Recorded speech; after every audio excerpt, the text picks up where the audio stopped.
Oi, gente, boa noite. Eu estou começando a gravar essa aula agora de Direito Urbanístico. Essa aula ela é para os quinto períodos, né, matutino e vespertino. Né?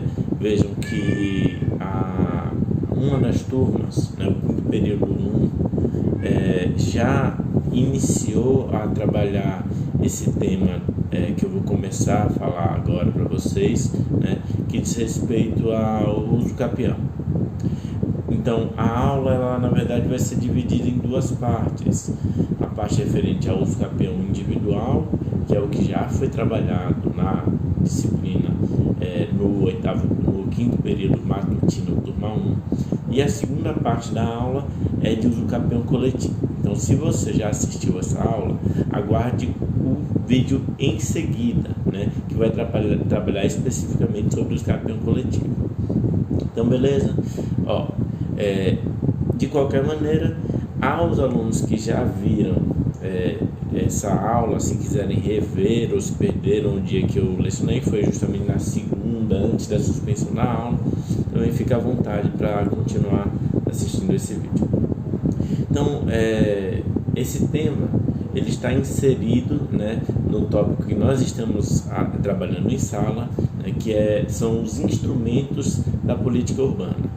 Os instrumentos da política urbana, né, que tem início lá no artigo 4º do Estatuto da Cidade. Né, o artigo 4º traz um rol exemplificativo dos instrumentos que poderão ser utilizados pelo poder público na implementação dos fins urbanísticos, né, isto é, sempre a gente fala de finalidade da política urbana, né, nós estamos falando da concretização do princípio da função social da propriedade.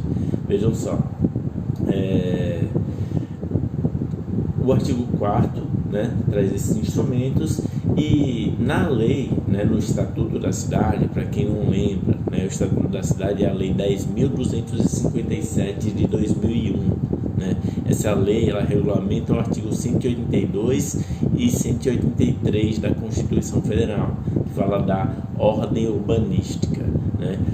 No artigo 182, no parágrafo 4º, da Constituição, estão previstos, né, 3 instrumentos que nós já vimos, que são o parcelamento e utilização compulsórios do solo, o IPTU progressivo no tempo e a desapropriação urbanística. Esses são o que eu chamei em sala de aula de instrumentos constitucionais. A segunda categoria de instrumentos que nós vamos estudar agora, né, é o uso capião. Isso está na Constituição, mas não lá no artigo 182, no artigo 183. Vejam só, o artigo 183 da Constituição traz o que a doutrina sempre chamou de uso capião constitucional. Vejam que essa é uma norma originária da Constituição, isto é, ela está na Constituição desde 88, né, mas ela só vem a ser regulamentada em 2001, né, com o Estatuto da Cidade. Esse uso capião constitucional do artigo 183 é o que está previsto no artigo 9º do Estatuto da Cidade. Nós vamos correlacionar essas duas normas, né? Lendo aqui o dispositivo constitucional: aquele que possuir como sua área urbana de até 250 metros quadrados por 5 anos, ininterruptamente e sem oposição, utilizando-a para sua moradia ou de sua família, adquirir-lhe-á o domínio, desde que não seja proprietário de outro imóvel urbano ou rural. Vejam só, essa é uma modalidade de aquisição de domínio, né? Veja, depois eu vou passar um material para vocês pelo sistema do Google Class, né? E a natureza jurídica do uso capião ou da uso capião, né, é uma forma de aquisição originária da propriedade. Veja, nós temos duas formas de adquirir a propriedade: primeiro, originariamente, ou segundo, de forma sucessiva, isto é, trata-se de uma aquisição de propriedade que antes pertencia a outra pessoa, né? Ou por herança, né? No caso da sucessão causa mortes, ou por contrato, né? Um contrato de compra-venda, um contrato de doação, né? Mas a usucapião ou o usucapião é uma forma originária de aquisição da propriedade. O usucapente, né? Ele poderá adquirir o domínio da propriedade, né? Do imóvel, desde que ele atenda aos requisitos exigidos pela lei. E olha só, antes de começar a falar em específico do usucapião urbano, o usucapião ou a usucapião, ele pode ser chamado tanto como o ou a, pelo fato de que ele usualmente é entendido como uma ação, né? Então, quando a gente fala de usucapião, estamos referindo ao instituto do usucapião. Quando nós nos referimos a usucapião, estamos falando da ação de usucapião. Atualmente, desde a publicação e promulgação do Código de Processo Civil de 2015, já se reconhece a possibilidade de usucapião extrajudicial, né? Isso é, uma forma de exercício desse direito que não depende da propositura de uma ação. Isso não é a regra. Normalmente, a aquisição da propriedade via usucapião se dá mediante a propositura de uma ação judicial, que seguirá um procedimento, né, que é disciplinado pelo Código de Processo Civil. Então, beleza. Entendido isso, né, de usucapião ou a usucapião, para mim tanto faz. Eu vou falar em usucapião ou a usucapião indistintamente, né? Mas vocês sabem que quando eu estou falando de usucapião no masculino, né, é o instituto. A usucapião é a ação. Beleza, né?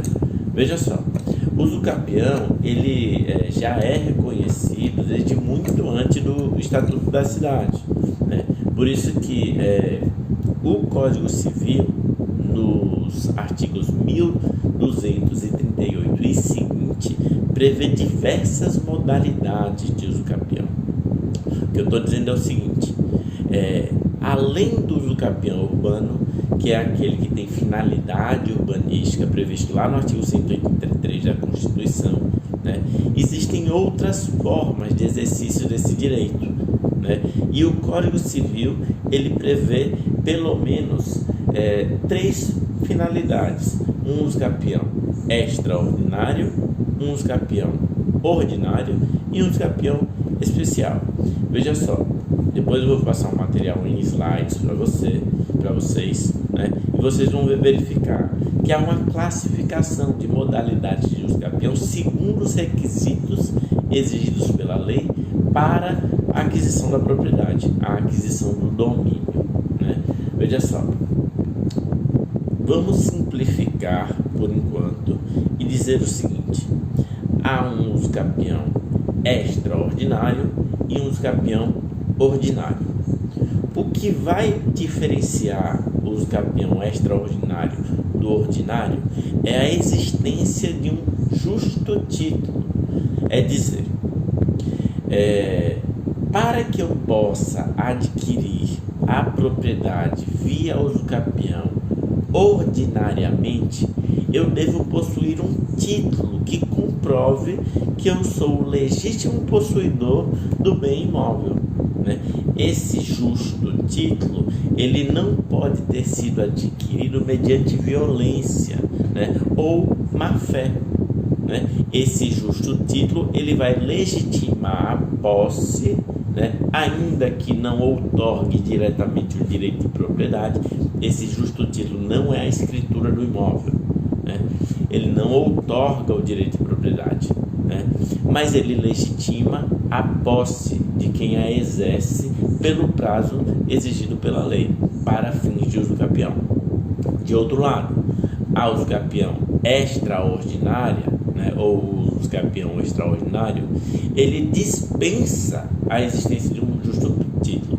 Então vejam no Código Civil, né, eu sugiro, né, eu peço que vocês abram o Código Civil de vocês, né, pode ser no computador, pode ser no celular, pode ser no vadimécum de vocês, melhor no vadimécum, né? Vocês já fazem as suas anotações, suas marcações no código de vocês.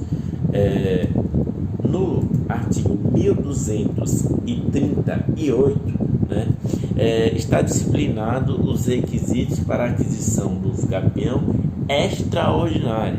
Veja só, aquele que, por 15 anos, sem interrupção nem oposição, possuir como seu um imóvel, adquire-lhe a propriedade, independentemente de título e boa-fé, podendo requerer ao juiz que assim o declare por sentença, a qual servirá de título para o registro no cartório de registro de imóveis. E o parágrafo único estabelece que o prazo estabelecido nesse artigo reduzir-se-á a 10 anos se o possuidor houver estabelecido no imóvel a sua morada habitual, ou nela realizada obras ou serviços de caráter produtivo. Então vejam só, o que é interessante desse artigo 1238 é que, em primeiro lugar, ele prevê um prazo bastante extenso para o exercício da usucapião, né? O caput traz um prazo de 15 anos e o parágrafo único um prazo mais reduzido, de 10 anos, caso o imóvel seja utilizado para fins de moradia. Mas o que distingue esse usucapião extraordinário do artigo 1238 do Código Civil é que ele não exige que a posse tenha sido adquirida mediante justo título e boa-fé. Isso quer dizer que se eu invadir um imóvel e permanecer lá sem oposição do proprietário por 15 anos contínuos, né, eu terei o direito a adquirir a propriedade daquele imóvel mediante a propositura de uma ação judicial e o reconhecimento da propriedade, né, isto é, da ocorrência do usucapião, tornando-me legítimo proprietário do bem. Veja, quando eu tenho uma sentença que reconhece que eu cumpri os requisitos para usucapião, eu me torno proprietário. Basta que eu leve essa sentença, né, isso é um título executivo, ao cartório de registro de imóvel e faça constar o meu nome na matrícula daquele imóvel, ainda que antes houvesse outro dono. Veja, não há usucapião sobre bens públicos, mas sobre bens particulares. No momento que eu adquiri a propriedade, eu me torno proprietário. Não há diferença nenhuma entre o proprietário que adquiriu aquele bem por meio da usucapião ou o proprietário que adquiriu o bem por quaisquer outros modos, né? Não há diferença nenhuma. Eu posso vender? Posso vender, né? Posso emprestar, posso doar, posso fazer o que eu quiser.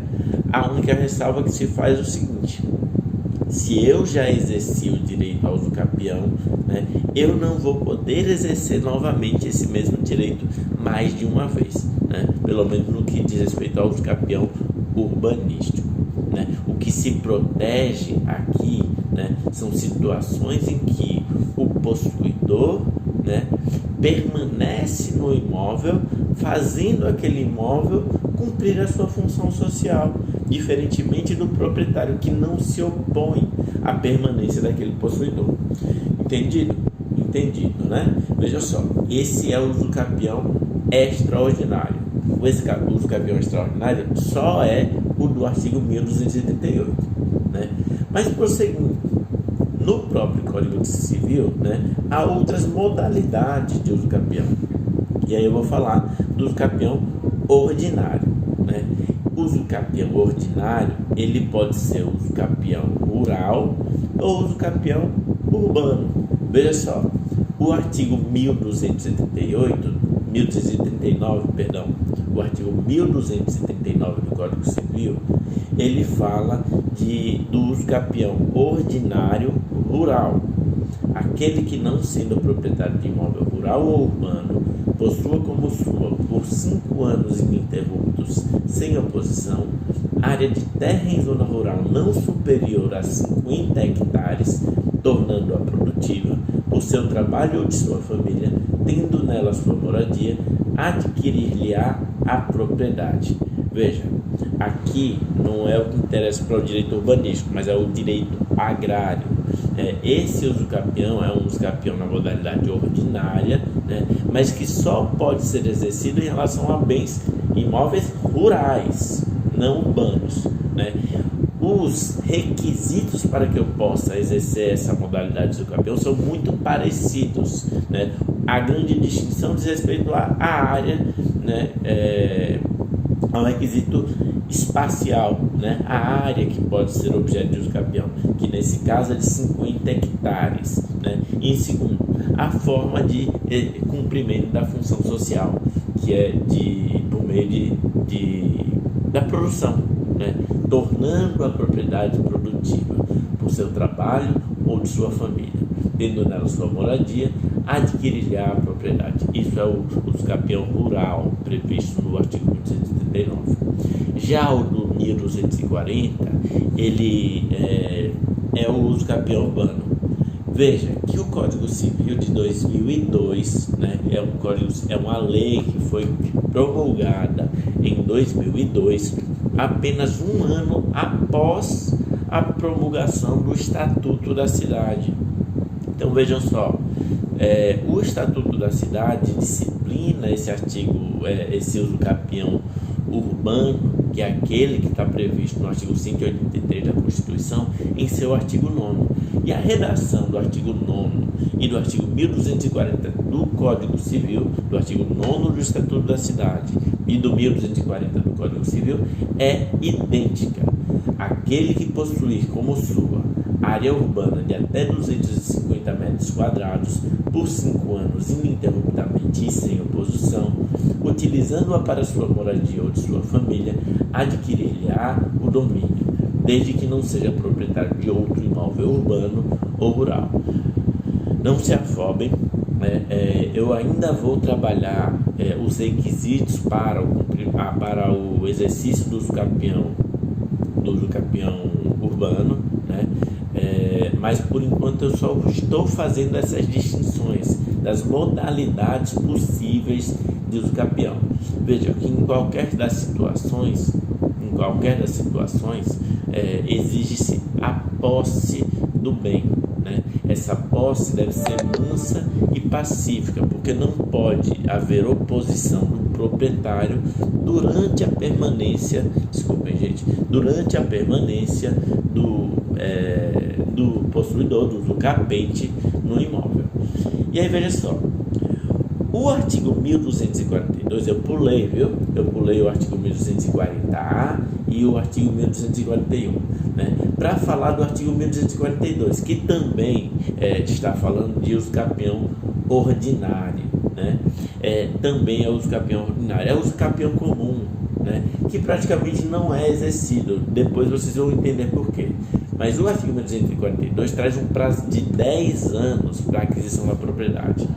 Adquire também a propriedade do imóvel aquele que continua incontestadamente, com justo título e boa-fé, o possuir por 10 anos. E será de 5 anos o prazo previsto nesse artigo se o imóvel houver sido adquirido onerosamente, com base em registro constante do respectivo cartório, cancelada posteriormente, desde que os possuidores nele tiverem estabelecido a sua moradia ou realizado investimentos de interesse social e econômico. Veja só, essa usucapião ordinária, né, ela tem um prazo mais extenso, podendo ser reduzido caso o possuidor tenha adquirido o imóvel onerosamente com base no registro constante no respectivo cartório. Veja bem, a única diferença do usucapião do 1242 para o usucapião do 1238, né, que é o usucapião extraordinário, é a presença do justo título. E aí eu vou explicar essa história para vocês.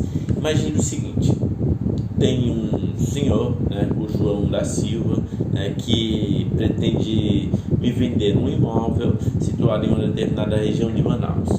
Eu negocio com o João da Silva, né, a aquisição daquele imóvel, e para formalizar esse contrato de compra e venda, né, nós elaboramos um contrato escrito, né, disciplinado disciplinando a forma de cumprimento das prestações, né? Das prestações de entrega do imóvel, né? E no caso do adquirente, como que vai se dar o pagamento do imóvel. Esse João da Silva, ele me entrega o contrato escrito, nós levamos esse contrato a registro no cartório. Veja, não estou falando do cartório de imóveis. Pegamos o contrato e registramos em cartórios para dar mais segurança, né, aquele negócio jurídico. Mas eu não tenho a escritura do imóvel. A escritura do imóvel, ela está constante no cartório de registro imobiliário, né? E é nela que consta a matrícula, né? É com base nessa escritura que eu posso ou não transferir a propriedade. O João da Silva, ele não me transferiu a propriedade, ele me transferiu apenas a posse do imóvel, que naquele momento ele a detinha, legitimamente ou não, né? O João da Silva, nesse exemplo, ele é o chamado grileiro, né? Ou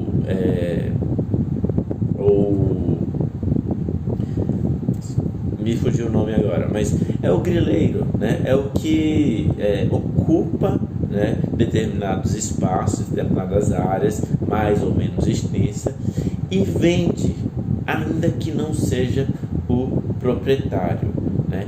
Essa venda pode ser realizada de boa fé ou de má fé. Eu adquiri o imóvel pensando que eu estava adquirindo a propriedade, mas a propriedade de bens imóveis, vocês estudaram lá no início do curso, no direito civil, né, que a propriedade de bens imóveis só se adquire mediante alteração no registro do cartório de imóveis, né? Nesse caso, eu adquiri apenas a posse, né? Esse contrato, né, ou qualquer outro tipo de documento escrito que legitime, né, ou que indique que a aquisição daquele imóvel foi feita de boa fé, né, esse documento escrito é o que a gente chama de justo título, né? O que o parágrafo único do 1242 está falando é que pode ser que eu tenha adquirido efetivamente achando que estava adquirindo a propriedade do imóvel e que havia sim um registro, mas aquele registro, por qualquer motivo, né, foi anulado. Por exemplo, se já houvesse um registro anterior em outro cartório, né, e aquele cartório fosse sim o cartório competente, né, para exercer aquela atribuição, né, porque dizia respeito à circunscrição de sua competência e não a do outro cartório. Beleza? Esse é o artigo 1242, também está falando de uso capião ordinário. Ele não distingue se trata de bens imóveis rurais ou urbanos. E o artigo 1240-A, ele foi introduzido pela Lei 12.424 de 2011, né? Então ele é mais recente. Ele é chamado de uso capião domiciliar. Veja só, essa modalidade de uso capião é muito peculiar, né? Porque ele traz um prazo muito exíguo de apenas 2 anos. Veja que usualmente, né, o uso capião ordinário ele exige um prazo de 5 ou 10 anos. O uso capião extraordinário de 15 anos. Esse artigo 1240-A traz um prazo de 2 anos apenas. Mas veja só o que se trata o 1240-A. Aquele que exercer por 2 anos ininterruptamente e sem oposição posse direta, com exclusividade sobre imóvel urbano de até 250 metros quadrados, cuja propriedade divida com o ex-cônjuge ou ex-companheiro que abandonou o lar, utilizando-o para sua moradia ou de sua família, adquirir-lhe-á o domínio integral, desde que não seja proprietário de outro imóvel urbano ou rural. Eu vou exemplificar, né? Eu quero que vocês tentem compreender, né? Imaginem, né, a situação que o artigo 1240-A está tratando. Veja só, imagine que eu sou casado com o João da Silva, né? Nós temos um regime de casamento de comunhão universal de bens, né? Ou pode ser também uma comunhão parcial de bens, né? Mas adquirimos um apartamento durante a vigência, né? A partir do esforço comum durante a vigência do casamento, né? Vocês ainda vão estudar lá no direito de família os regimes de casamento, mas tudo que é meu é do meu cônjuge, né? O patrimônio se mistura e só não vai acontecer no regime de separação total de bens, mas nos outros regimes, inclusive na união estável, o patrimônio se mistura. Aquela história de tudo que é meu é seu é verdade, né? Não tem jeito, é verdade. No momento que é estabelecida a união conjugal, né, os bens adquiridos onerosamente a partir do esforço comum fazem parte dessa sociedade conjugal. E veja só, eu adquiri o apartamento com um esforço comum, né, e o casal decide colocar o imóvel no nome de apenas um deles, né? Então ficou lá no nome do meu cônjuge, João da Silva, né? Em determinado momento, né? Veja, o imóvel está no nome do João da Silva, mas o imóvel é de quem? É dos dois. Mesmo que esteja só no nome dele, o imóvel é dos dois, porque ele integra a sociedade conjugal, né? O imóvel é dos dois, só que está no nome dele. Em determinado momento, o João da Silva decide sumir, né? Desaparece, né? Vai para outro estado, viaja, não dá notícia, me deixa lá criando as crianças. Ele abandona o lar, né? Ele não paga pensão alimentícia para os filhos, ele não presta nenhum apoio financeiro, emocional para o ex-cônjuge. Ele sumiu, né? Ele sumiu. No outro dia eu vou no departamento de polícia, eu vou na delegacia, né, fazer um boletim de ocorrência registrando a ocorrência de ele ter abandonado o lar, né? O abandono do lar, né, ele vai dar ensejo para depois eu propor a ação de uso capião. Veja só, se o companheiro, né, o ex-cônjuge ou o ex-companheiro abandona o lar, eu fiquei no apartamento, fiquei no imóvel, né? Só que o imóvel não está no meu nome e eu quero regularizar essa situação. Aí o que é que eu faço? Eu entro com a ação de uso capião para adquirir o domínio integral do imóvel. Eu já sou dono? Eu já sou dono de metade daquele imóvel. Mas para que eu adquira a totalidade do imóvel, eu vou promover uma ação de uso capião. Certo?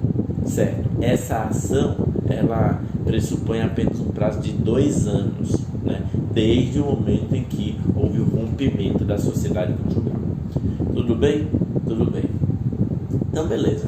Veja que nenhum desses dos que eu falei agora, com exceção do artigo 1240 do Código Civil, né, é o uso capião urbano.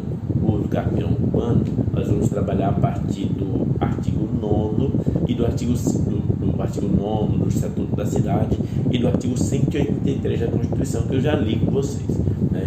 Se vocês quiserem, dê uma pausa aí no vídeo de vocês, deem uma lida novamente no artigo 183 e depois vem aqui para o artigo 9º do Estatuto da Cidade. Veja só, o artigo 9º do Estatuto da Cidade tem a mesma redação do artigo 1240 do Código Civil. Aquele que possuir como sua área ou edificação urbana de até 250 metros quadrados por 5 anos, ininterruptamente e sem oposição, utilizando-a para sua moradia ou de sua família, adquirir-lhe-á o domínio, desde que não seja proprietário de outro imóvel urbano ou rural. Pronto, né? Para facilitar a compreensão desse uso capião especial urbano, eu vou falar de 5 categorias de requisitos ou pressupostos para a aquisição desse uso capião. Nas anotações de vocês, né, é importante que vocês coloquem isso. Nas anotações de vocês deve constar lá as modalidades de uso capião, né, extraordinário, justo título, né? Usucapião ordinário, usucapião rural, usucapião especial urbano do artigo 9º e usucapião domiciliar do artigo 1240A. Mas aqui no artigo 9º nós temos 5 categorias de requisitos, né? Vamos lá, são 5. Eu vou dizer as 5 e depois explicar quais são, né? É um requisito patrimonial, um requisito temporal, um requisito espacial, um requisito jurídico e um requisito finalístico e um requisito finalístico, né? Veja só, voltando lá, esses 5, se vocês quiserem voltem lá no vídeo, mas vejam só, eu vou explicar os 5 agora, né? O primeiro requisito patrimonial está lá no finalzinho do artigo, que não seja proprietário de outro imóvel urbano ou rural. Se eu já tiver a propriedade de qualquer imóvel, eu não posso exercer o usucapião urbano. Beleza, simples, né? Segundo requisito, temporal, né? Esse usucapião depende da posse mansa e pacífica e ininterrupta pelo prazo de 5 anos, né? Requisito temporal é o prazo de 5 anos. Terceiro requisito, o requisito jurídico, né? O prazo de 5 anos se refere à posse mansa e pacífica. A posse, né, é um direito de categoria real, né? Um direito real, né? Exercido pelo usucapente pelo prazo de 5 anos, de forma ininterrupta. Quando eu falo de posse mansa e pacífica, né, é essa posse sem oposição. Se você é proprietário de terreno e alguém invadiu o seu terreno, está lá ocupando, está possuindo o terreno, né, você tem que deixar claro, né, que você não quer que ele fique lá, ou que se ele continuar lá, ele vai ter que pagar um aluguel, ou você vai fazer um contrato, né, disciplinando a forma de exercício daquela posse, mas não pode simplesmente deixar ele lá. Se você deixar ele lá, 5 anos depois ele vai poder adquirir a propriedade do imóvel. Veja, eu não estou falando, né? Sempre surge essa pergunta: professor, mas e o locatário? Ele pode adquirir por usucapião o imóvel do locador? Não, claro que não, porque nesse caso a posse somente se justifica porque existe um contrato de locação. Isso afasta o animus domini do possuidor, né? Para que eu possa usucapir ou exercer a usucapião, eu tenho que agir como se fosse dono. Olha aqui no início do artigo: aquele que possuir como sua área ou edificação urbana. O locatário não age como se fosse dele, tanto que ele paga aluguel. O caseiro também do sítio não age como se fosse dele, tanto que ele presta contas para o patrão, né? Beleza. Quarto requisito, né? Requisito espacial. Aqui no usucapião urbano, né, a área é de até 250 metros quadrados. Veja que daqui a pouco eu vou falar do usucapião coletivo. Essa área é um pouco diferente, mas no usucapião individual, até 250 metros quadrados. E o último requisito, o requisito finalístico, quase que eu esqueci da última vez, né? Requisito finalístico, né, é que o imóvel ele deve ser utilizado para a sua moradia ou de sua família. Não pode ser de outro jeito. Não pode ser para exercício de uma empresa, não pode construir um campinho de futebol, né? É para a moradia. Veja só, quando eu falo de posse contínua, não quer dizer que eu tenho que estar lá no imóvel o tempo inteiro, mas que eu devo exercer a posse continuamente, de maneira que todos saibam que sou eu que estou lá, ocupando aquele imóvel, aquele terreno, né? Construído ou não. Tudo bem? Né? Só para ressalvar os parágrafos 1º, 2º e 3º do artigo 9º, né? O título do domínio será conferido ao homem ou à mulher, ou a ambos, independentemente do estado civil, né? Parágrafo 2º. O direito de que trata esse artigo não será reconhecido ao mesmo possuidor mais de uma vez. Parágrafo 3º. Para efeitos desse artigo, o herdeiro legítimo continua de pleno direito à posse de seu antecessor, desde que não desde que já resida no imóvel por ocasião da abertura da sucessão, né? É dizer, se eu moro lá no imóvel com meus filhos há 4 anos e por qualquer motivo eu venho a falecer, né? Isso não quer dizer que o meu filho, né, que é o meu herdeiro, né, vai ter que passar mais 5 anos para poder exercer a usucapião.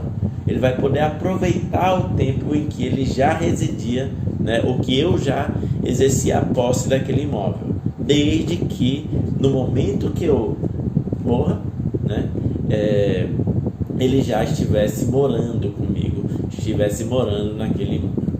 Beleza? Beleza, né? Veja só, gente, estou encerrando aqui a primeira parte da aula, né, que diz respeito ao usucapião individual urbano, né? É a disciplina do artigo 183 da Constituição. Vou encerrar esse vídeo, mas vocês continuem assistindo ao vídeo seguinte, né, que ainda está dentro do mesmo tópico, que é o usucapião coletivo. Estou dividindo por 2 motivos: porque fica mais organizado, e segundo, porque para quem já assistiu essa aula, vai direto para o segundo vídeo. Beleza? Beleza.